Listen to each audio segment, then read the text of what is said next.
ಅಣ್ಣ ಒಂದ್ ನಿಮಿಷ ಕೇಳಿಸ್ಕೊ.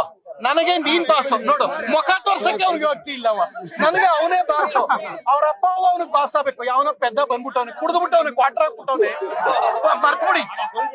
ಕರ್ನಾಟಕದಲ್ಲಿ ಯಾವಾಗ್ಲೂ ಮಾಧ್ಯಮದವ್ರಿಗೆ ಒಂದೇ ಮಾತು ಹೇಳ್ದು, ನೀವೆಲ್ರು ಕನ್ನಡಿಗರು, ನನಗೆ ನೀವೆಲ್ರು ಬಾಸ್, ನೀನು ನನಗೆ ಬಾಸ್ ಕಣ. ನೀನ್ ನೋಡಿದ್ರೆ ನನ್ ನಟ, ನಿನಗೆ ನಿಮ್ಮ ಅಪ್ಪ ಅವ್ವ ಬಾಸ್ ಆಗ್ಬೇಕು. ಇಲ್ಲಿ ಯಾವ ಮಗನಿಗೆ ನಿಮ್ಮ ಅಪ್ಪ ಅವ್ವ ಬಾಸ್ ಅಲ್ಲ, ಬನ್ನಿ ಮುಂದೆ.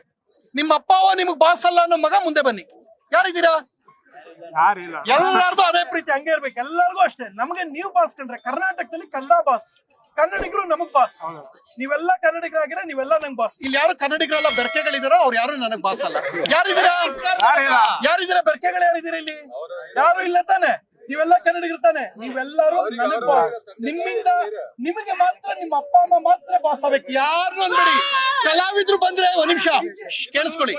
100ಕ್ಕಲ್ಲ, 1000ಕ್ಕೊಂದು, ಕೋಟಿಗೊಂದು ನಾ ಹೇಳೋದು ಕೇಳಿಸ್ಕೊ. ಕಲಾವಿದ್ರು ಬಂದ್ರೆ ಹಾಯ್ ಪ್ರಥಮ್, ಚೆನ್ನಾಗಿದ್ದೀರಾ ಅನ್ನಿ. ಪ್ರಥಮ್ನ ದೇವ್ರು ಮಾಡ್ಬೇಡಿ.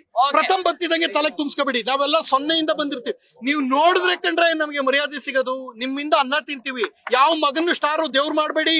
ಪ್ರಥಮ್ 0, ನಾವೆಲ್ಲ 0, ಕಲಾವಿದ್ರು 0. ಇದನ್ನ ತಲೆಯಲ್ಲಿ ಇಟ್ಕೊಳ್ಳಿ. ಬಂದಿರೋದು ಅಷ್ಟೇ.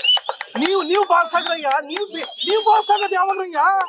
7,35,00,000 ಇದೀರಾ. ನೀವೆಲ್ರು ನಮಗ್ ಬಾಸು. ನೀವೆಲ್ಲ ನೋಡಿದ್ರೆ ಕಂಡ್ರೆ ನಾನ್ ಬಾಸ್, ನೀವು ಹೋಗಿ ಇನ್ನೇನೋ ಬಾಸ್ ಅಂದ್ರೆ ಎಲ್ಲಿಗೆ ಬಂತು ನಿಮ್ ಸಂಸ್ಕಾರ? Thank you.